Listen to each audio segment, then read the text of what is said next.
যদি কোনো ইমানদার ব্যক্তি আরেকজন ইমানদার ব্যক্তিকে ভুল করে হত্যা করে, তাহলে তার বিনিময় হচ্ছে সে একজন দাস মুক্ত করে দেবে এবং তার সাথে নিহত ব্যক্তির পরিবার পরিজনকে তার রক্তের ন্যায়সঙ্গত মূল্য পরিশোধ করে দেবে।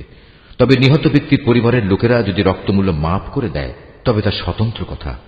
এই নিহত ইমানদার ব্যক্তি যদি এমন কোন জাতির বা গোত্রের লোক হয় যারা তোমাদের শত্রু, তাহলে তার বিনিময় হবে শুধু একজন মোমেন দাসের মুক্তি। অপরদিকে নিহত ব্যক্তি যদি এমন এক সম্প্রদায়ের কেউ হয়ে থাকে যাদের সাথে তোমাদের কোনো সন্ধি চুক্তি বলবৎ আছে, তবে তার রক্তের মূল্য আদায় করা ও একজন ইমানদার দাসের মুক্তিও অপরিহার্য।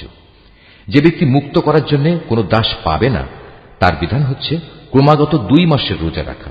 এ হচ্ছে আল্লাহ তাআলার পক্ষ থেকে মানুষের তওবা কবুল করানোর ব্যবস্থা মাত্র। বস্তুত আল্লাহ তাআলা সর্বজ্ঞ, কুশলী। যে ব্যক্তি ইচ্ছাকৃতভাবে কোনো ইমানদার ব্যক্তিকে হত্যা করবে